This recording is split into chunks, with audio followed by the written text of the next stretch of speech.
Combinaisons et appareils de mesure à la main, ils sont une poignée de militants antinucléaires internationaux à oser s'aventurer aux alentours immédiats de la centrale de Fukushima. Objectif, effectuer des relevés de radiation et à chaque fois le constat est le même, la radioactivité est très élevée. Nous sommes donc ici à Tsushima, qui est à 35 km du réacteur nucléaire de Fukushima.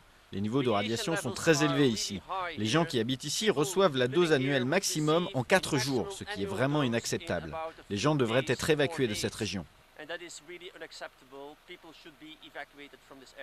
Et pourtant, la population est toujours présente, comme ici à Iitate, un petit village situé à une trentaine de kilomètres de la centrale.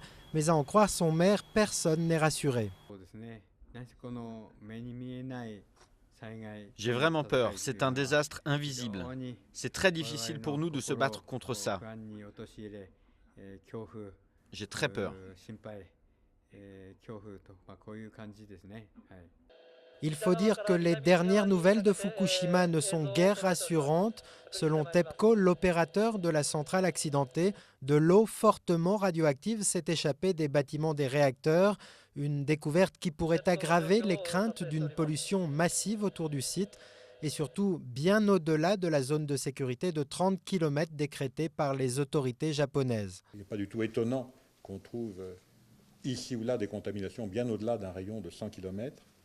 Nous n'avons pas de chiffres globaux sur cette contamination, mais il est clair que la gestion des territoires contaminés va prendre des années, sinon des décennies. Encore faut-il que l'information passe bien au lendemain de la bourde de TEPCO sur le soi-disant niveau extrême de radioactivité enregistré dans de l'eau échappée d'un réacteur. De plus en plus de voix s'élèvent pour mettre en cause la communication de l'opérateur japonais.